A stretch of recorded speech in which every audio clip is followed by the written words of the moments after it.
जय हिंद। मैं doctor Poonam Tripathi Bharti YouTube channel में आप सबका स्वागत करती हूँ। व्याकरण के जो मूल विभाग है वर्ण विचार, शब्द विचार, वाक्य विचार। वर्ण विचार, शब्द विचार पिछले कक्षाओं में हम दोनों का अध्ययन कर चुके हैं।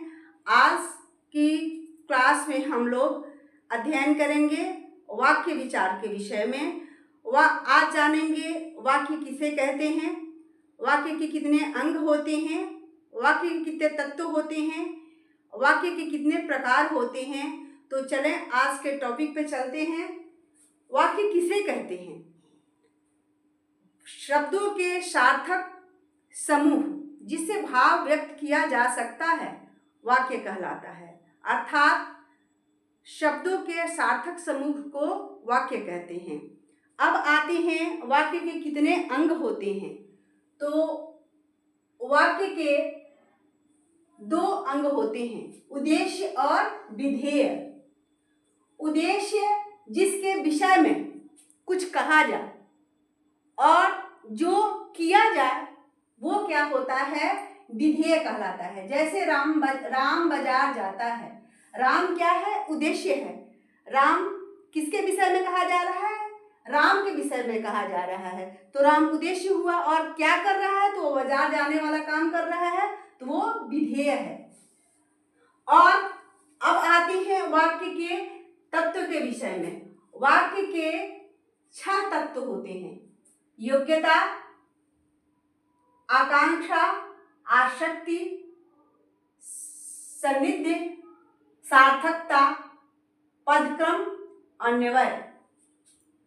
अब आते हैं कि वाक्य के कितने प्रकार होते हैं। तो वाक्य के प्रकार हम समझेंगे कि रचना के आधार पर वाक्य के 3 प्रकार होते हैं। कौन कौन से होते हैं? तो सरल वाक्य, संयुक्त वाक्य, मिश्र वाक्य।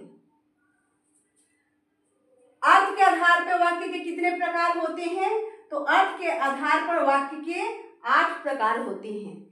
इसको हम भली भांति ज्ञात किए हुए हैं और हमें ये समझ में आता है। दिक्कत होती है वहाँ ये सरल वाक्य, संयुक्त वाक्य और मिश्र वाक्य में। जैसे सरल वाक्य किसे कहते हैं? जिसमें एक उद्देश्य और एक ही विधेय हो, वो सरल वाक्य है।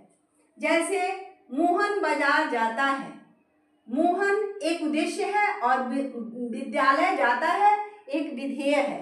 यह क्या है? सरल वाक्य है।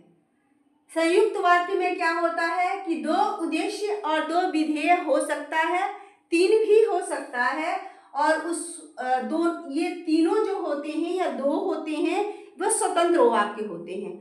2 या 3 स्वतंत्र वाक्य हो सकते हैं और ये जोड़े जाते हैं और से, अथवा से, किंतु से, परंतु से, लेकिन इत्यादि से।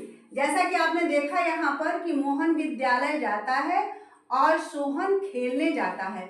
और 2 स्वतंत्र वाक्य है जो हम और शब्द से जुड़े हुए हैं, ये संयुक्त वाक्य कहलाता है।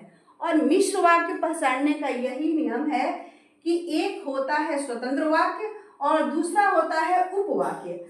उसको हम क्योंकि से जोड़ते हैं। जैसा कि मोहन विद्यालय जाता है क्योंकि उसे पढ़ना है। ये मोहन विद्यालय जाता है स्वतंत्र वाक्य है और उस पर वाक्य उसे पढ़ना है क्योंकि से जुड़ा हुआ होता है। इसका पहचान सरलतम रूप से हम समझ सकते हैं। क्योंकि से होता है, की से होता है, जो से होता है, जितना से होता है, उतना, जैसा, यद्यपि आदि शब्दों से होता है। अब ये विधानवाचक वाक्य, निषेधात्मक वाक्य, प्रश्नात्मक वाक्य, विस्मयादिबोधक वाक्य जो होता है, अज्ञातक वाक्य, इच्छावाचक वाक्य, संकेतवाचक वाक्य, संदेहवाचक वाक्य, ये सब सरलतम रूप से हमें परख में आ जाती हैं। इसके बाद हम ये वीडियो 5 मिनट में मुझे कंप्लीट करनी थी और बहुत ही शीघ्रता से इसका अध्ययन करना था, इसलिए बड़ा ना हो, इसलिए मैं ये जो क्रिया के आधार पर वाक्य होते हैं उसके कितने प्रकार होते हैं उसको मैं पिछले वीडियो में मैं पढ़ाऊंगी आगे की वीडियो में। इसी के साथ जय हिंद।